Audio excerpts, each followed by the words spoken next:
સમગ્ર દેશમાં આજે શિવરાત્રીની ઉજવણી થઈ રહી છે, ત્યારે ગુજરાતની સાંસ્કૃતિક પાટનગરી ધર્મનગરી ઉત્સવ પ્રિયનગરી વડોદરા શિવમય બની ગઈ છે, જેમાં મંતવ્યની ટીમ 132 વર્ષ જૂના કાશી વિશ્વનાથ મહાદેવ મંદિરે પહોંચી હતી, જ્યાં મોટી સંખ્યામાં ભક્તો મહાદેવના દર્શનની ધન્યતા અનુભવી રહ્યા હતા।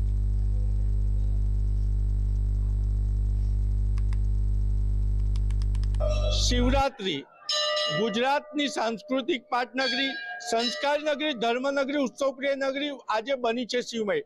મંતવ્યની ટીમ પહોંચી છે કાશી વિશ્વનાથ મહાદેવ ખાતે। આપ જોઈ શકો છો અહીંયા પ્રભુને આજે શ્રૃંગાર ધરાવવામાં આવ્યા છે અને અહીંયા વડોદરાના સંસ્કારી નગરજનો આજે શિવમય બન્યા છે।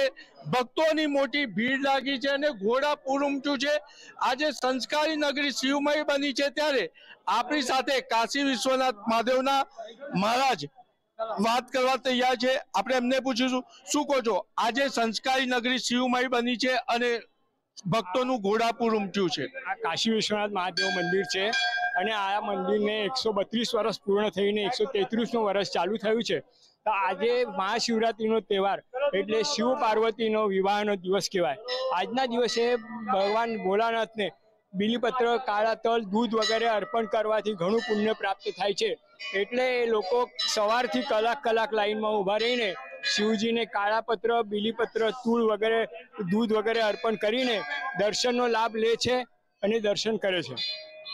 એટલે કહેવામાં આવે છે કે આ સંસ્કારી નગરી વડોદરાનું 132 વર્ષ જૂનું મહાદેવનું મંદિર છે અને આજે સંસ્કારી નગરજનો શિવમય બન્યા છે।